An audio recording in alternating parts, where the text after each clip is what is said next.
great to be back here with you all.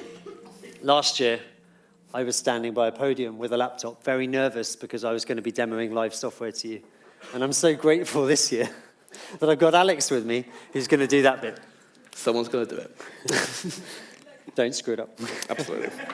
Now, this morning, we've heard how the Akeneo Product Cloud already helps you to embrace AI to be more efficient and improve revenue. And we love being part of this community. We gain so much from the insights you will bring us. Because we know that in our product teams, what we build only matters if it actually helps you in the real world. And today, as well as having Alex with me, I also want to introduce you to a company called Matcha to help us illustrate how this could work for you. Matcha is inspired by a few of our amazing customers in this space. Matcha make furniture and other homeware products.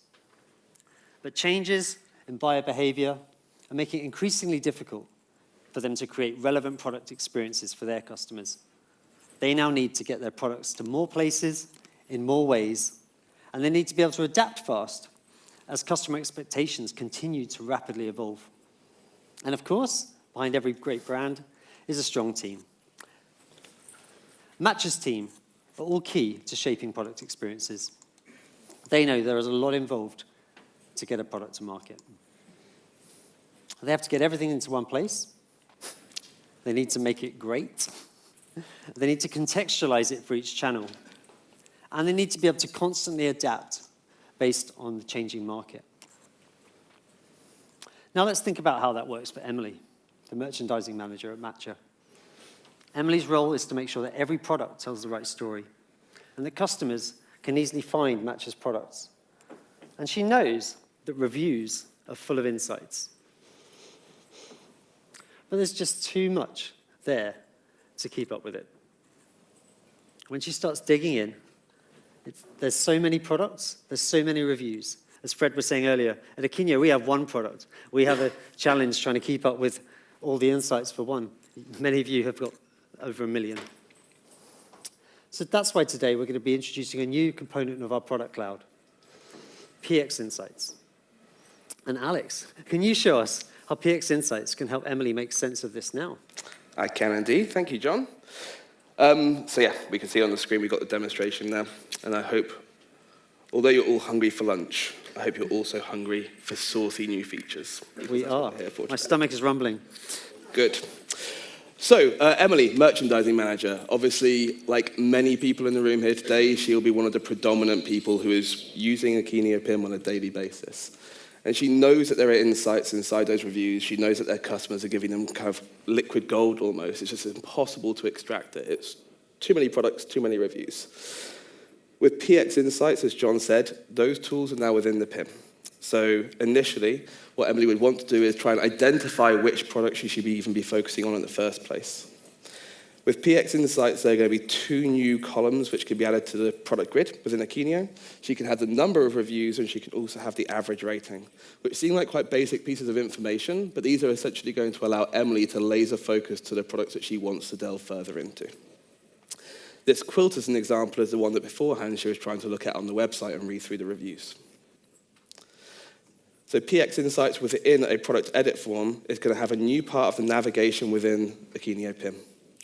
And what Emily can actually see now, looking within the ratings and reviews section, and fans of film will notice foreshadowing for other things later on in the demonstration here, that there is overwhelmingly positive sentiment for this quilt. So AI has, within the Akeneo PIM, read all of those customer reviews, and it's synthesized the key themes that customers are talking about for that product in a negative and a positive subject. Obviously, this being a 5-star product, Emily wants to look at the positive reviews first. And the synthesis has given her, obviously, a number of different themes: comfort, weight. But there seems to be one key thing that's popping up again and again. Many, many customers are saying how great the quality of material is and how wonderful it is with its breathability for really hot nights and use in the summer. This is showing up in 1, 2, 3 dozens of reviews at a time. So it goes back to that example that Fred was talking about this morning with Leatherman. It's a chance now for Emily to take action and to merchandise in a different way to her customers to how they have done traditionally on the website. What could that action be? So, for instance, seeing as everyone is saying how great it is for the summer, Emily goes into the Akeneo PIM and she has created a brand new category for summer essentials. And she plans to make this quilt the hero product of that new category. Which is great for merchandising. It's great to have a new category, but it's just one thing. And Emily wants to take that insight and amplify it further. So she starts collaborating with Liam. Liam is the e-commerce manager. Liam knows all about reviews and how valuable they are, the conversion rates they bring on site. The issue is that the reviews always live far below the fold on the product page. So Emily can work with Liam to take the voice of the customer they found from these reviews, and one of the actions we can now take is to fold that into the generative AI that Liam's already using within the PIM to create descriptions for the website. They actually create a brand new attribute called recommended use. This is a real use case for one of our customers in beta testing. But now, within an attribute configuration, there is a brand new option to add the reviews as part of the prompts to create the descriptions within the PIM. That's amazing, Alex, but not all reviews are positive, right? That's very true, John. Not all reviews are positive. So yes, obviously that's an example of a product that customers absolutely love. Not all products are so lucky, as it were. So yeah, Emily will have a separate number of views. Obviously, because these are data points that are available within the product grid, she can filter and she could decide to look at, say, for instance, all of the products that have got a rating of 4.5 stars and below. Matcha have very high expectations. To them, that is a bad product. But you can see right away there are some of their products which are really struggling and are not getting the same positive feedback as the quilt. So rather than amplifying the customer voice in this case, Emily will want to investigate what's actually going on to see whether it's a product issue or whether it's an issue with what they put onto the website in the first place. And there is one key theme which straight away comes to the forefront, which is that it's shedding. This throw is getting into people's houses, and after a couple of uses is leaving bits and pieces all over their house. People are angry. They think it's insane. But it's quite clear for Emily really quickly that this is not a product experience issue. It's nothing she's done wrong. It's just a faulty product. So different actions have been made available to her here at the bottom. Rather than amplifying and putting this into an AI prompt, she wants to add it to a workflow within the PIM. There is a dedicated workflow that she has created that goes directly towards the quality team at Matcha, and they will receive a notification that there is a new product which they have to be aware of to see whether it could be fixed. Now, of course, that workflow, when the QA team do get that notification, they will have a really simple two-step workflow to, first of all, review the product itself and see if it's something that can be fixed through enrichment by the team, or, of course, in this case, more likely, take that product off the shelves and stop selling it until it's been reformulated and redeveloped. So a couple of different ways there, positive and negative feedback that Emily can get more value from PX Insights. Thanks, Alex. So now with PX Insights, Emily can do things she would not have been able to do before. So what impact might that have for you and your teams if you had that continuous feedback loop? What would it be like to have your customers with you, helping you improve your products? And how much more customer relevant could you become? And what impact could it have on your revenue? And that's what you get today with PX Insights. Now, we also know that sustainability is a key factor in consumer decision-making. As we heard from Henrik earlier, this sustainability path is essential for brands who are growing. We know 70% will pay more for sustainable products. Matcha are really proud of the supplier relationships that they've built, and they've been working closely on reducing the impact of their products, but none of their customers know about it. And that's what Linda is working on. She's adding transparency throughout the supply chain to maintain that customer trust. So Alex, can you show us how Linda has managed this? Indeed, I can. So, different product now, but absolutely, Linda and her team are putting a lot of effort into sustainability and that corporate responsibility at Matcha. But it's not just important to Matcha, they know it's also important to their consumers and to their customers. So they want to be really transparent and communicate that with them. They even have a brand new attribute group for their products, which is called quality and compliance. The issue they had before was all this data does not live in the PIM. It's only just become something they're focusing on. It lives in a totally different place where Linda and her team do all of their work for sustainability. So with UI extensions, Linda and her team can now bring customization to the PIM itself. There is a brand new part of the navigation called Impact, and in here, they're going to be bringing in external sources of data, not via imports, but via an iframe directly into the PIM. So the team don't have to go and ask Linda, Marketing, e-commerce, and merchandising can all be completely up to date with the sustainability status of a product. They can even take that data and they can enrich the product information directly within the PIM itself without having to do imports or go elsewhere for the information. So now, Emily, Liam, the ones who actually want this kind of communicated on the website to their customers, have all the information in one place, and they've centralized that and broken down those internal silos. Of course, it's not just enrichment. The other super exciting part of sustainability is compliance and regulation.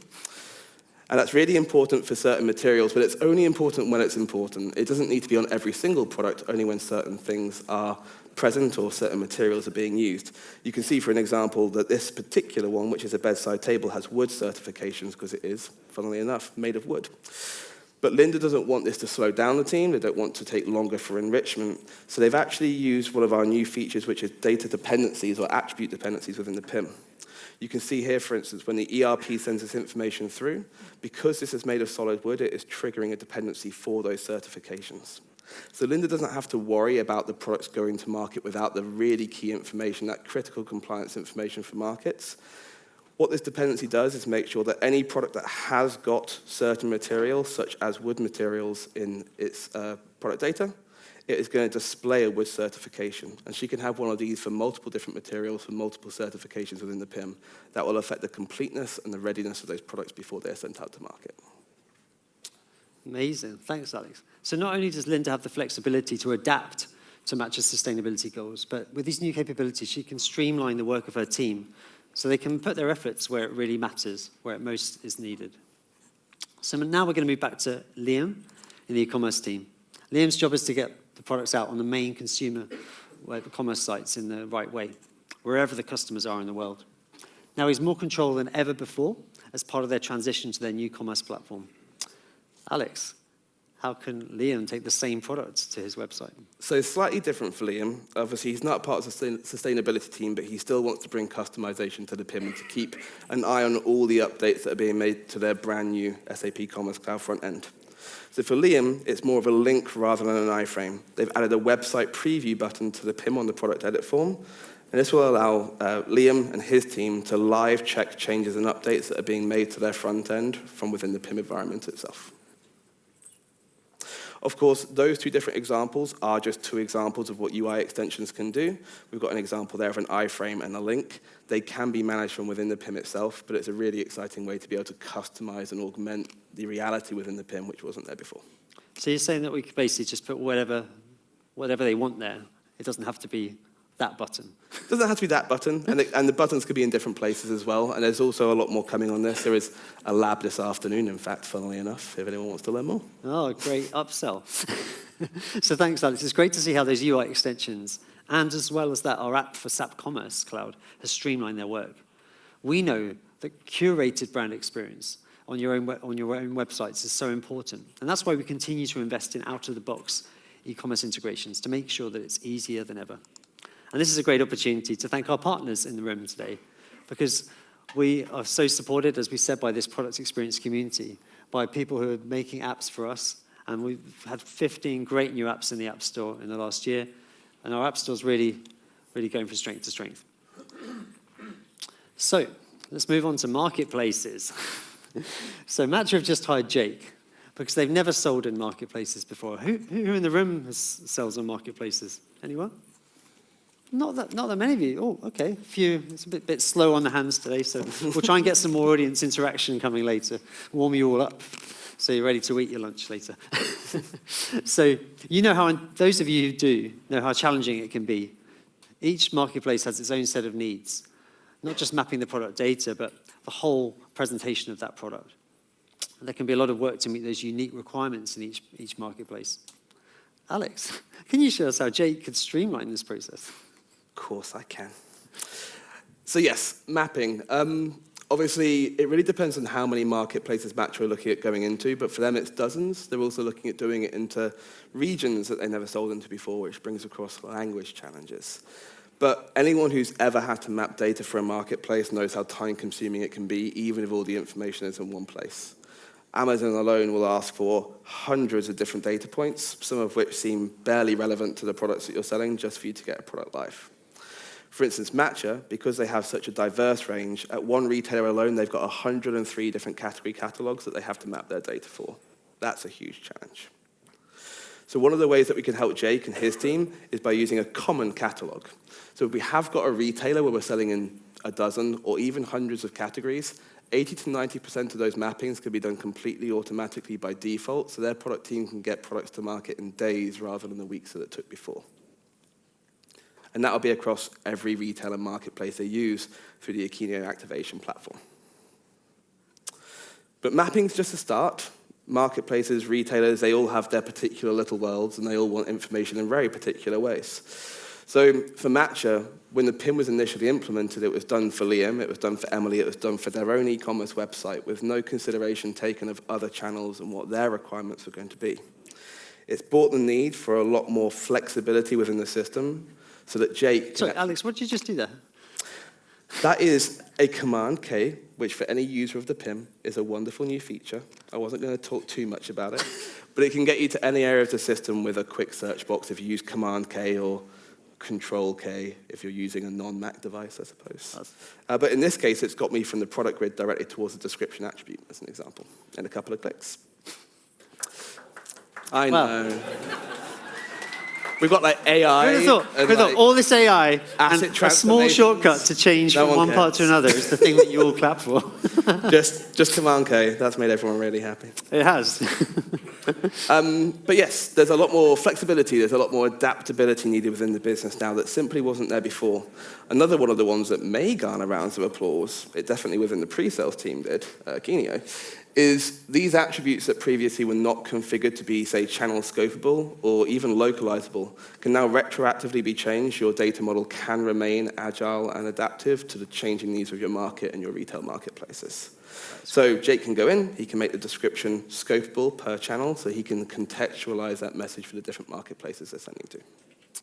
Wow, so that's the data, but what about assets? You're right, John. Assets are also really, really difficult. Retailers want them in different sizes, different ratios, they want different editing done to them, all kinds of things. And it is another thing which Jake is going to have the ability to do within the PIM. One of the additions we've made to the asset manager this year is we now have a smart edit functionality within the PIM. So as assets come in, we can remove or change backgrounds. For instance, I could put a transparent background on this one for Amazon as an example. We can re-ratio them, we can do auto-cropping and a number of other different edits to get these assets ready for where they have to go to downstream systems. So Jake can do that one manually within the PIM, but you'll also notice that this can be part of our transformations. So as the studio team send all of the assets towards the system itself, it could be automatically transformed into dozens of different versions of that one asset for all of the different data destinations that he has to send that asset to.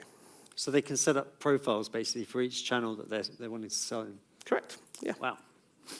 And of course, each of those assets also has its very own share link. And that's really important because to deliver these assets, we have also released this year a new CDN, which is powered by Akeneo, which, John, I will let you tell people more about. Thanks. So now with the CDN, you don't have to export that data anywhere. The link's ready, and you can share it with any marketplace, or you can even embed it directly in your commerce site. So, thanks, Alex. Jake has everything to sell anywhere, and it's so much easier now. So these products are live. Now, if everything goes well, the orders are going to start flowing in. And this brings a new challenge: how to handle orders without errors or penalties from marketplaces. And today, it's the first time we've gone beyond product data management. With Akeneo activation, we're now managing transactional data that directly impacts Matcha's supply chain and marketplace performance. And these orders that are coming through from the activation platform are synced to come through every 2 minutes, which may sound like a throwaway comment, but it's really important that we do it frequently because the vendors, the marketplaces will score the suppliers and how quickly they pick up and actually respond to the orders itself. So every 2 minutes, you'll be able to be proactive and on top of the orders that are happening. That's great. So Jake now has everything he needs to scale. With over 500 channels available, plus custom channels, with those smart asset transformations and the direct asset delivery with the CDN, and automated order management. Command K. Pardon? And Command K. That's really and Command K, sorry. Please, if you want to clap again, it's that good. Right? get Command K. So Matcha can move in whichever direction they choose. And yet, let's see if we can get you to clap for this one. It's not just marketplaces. Google Shopping has become critical for Matcha too, just like for so many of you. Let's see how Matcha takes activation even further, not just syndicating to Google Shopping, but tracking its performance directly in the PIM. Absolutely, Alex. John. So this is an example of a true 360 feedback loop, which would be possible within the Akeneo Product Cloud. The Akeneo activation module, which they're using for marketplaces and retailers, they can also syndicate their product feeds to Google Shopping. For Jake, of course, he's less interested in the reviews. They have an awful lot of budget tied up in ad spend. So another part of PX Insights is bringing even more options to the product grid that weren't there before. So Jake can check things such as whether a product is part of an active ad campaign, if it's got a click-through rate, what the inventory status is, but most importantly, what the ad eligibility is for those individual products. So you can now set up views to find, for instance, all of the products that are not optimized for the adverts that they're paying for. If we're to look at this and what the PX Insights looks like for Jake and his team, under Google Shopping Insights, it will flag to him any of the issues that Google has put against this individual product. And some of them might not be too important. This one, for instance, says that it's unaffected. But some of them, of course, are going to demote the products for non-optimization, which, of course, will affect discoverability, but more importantly, for Jake and his team, with their tight budgets, it's going to affect the click-through rate for those ads when they are even found. But this allows his team to proactively, within the PIM, fix these issues so they get great efficacy of ad spend on Google Shopping, which is a key channel. It will even give them pricing updates and pricing suggestions, which are fed every 7 days from Google itself to remain competitive on one of the most competitive marketplaces there is. That's amazing. Thanks so much, Alex. So you've shown us today how you can turn insights into impact. And I particularly want to say thank you to Alex, because that's a lot of stuff. You probably had to pause for breath there a couple of times because there's so much in there. And as a result, we want to help you go deeper with that this afternoon. We're going to have some labs, and we're going to cover a few different topics. One that I want to highlight to you is the one that's called Centralize, Analyze, and Act, because we didn't call it PX Insights because we hadn't released it yet. But if you want to go and find out about PX Insights, there's that one. And there's a whole bunch of other labs as well for you to find out about what we did. But thank you, Alex. That was a fantastic job you did there. And I'm so glad it wasn't me who had to do it. So that's what you can do today. Today, everything we've shown you is available today in the PIM. Or not just in the PIM, in the Akeneo Product Cloud. Now, we want to also give you a glimpse of the future. That's why you're really here. And I'm delighted to hand over to Andy, our Chief Product Officer, to show us what's coming next.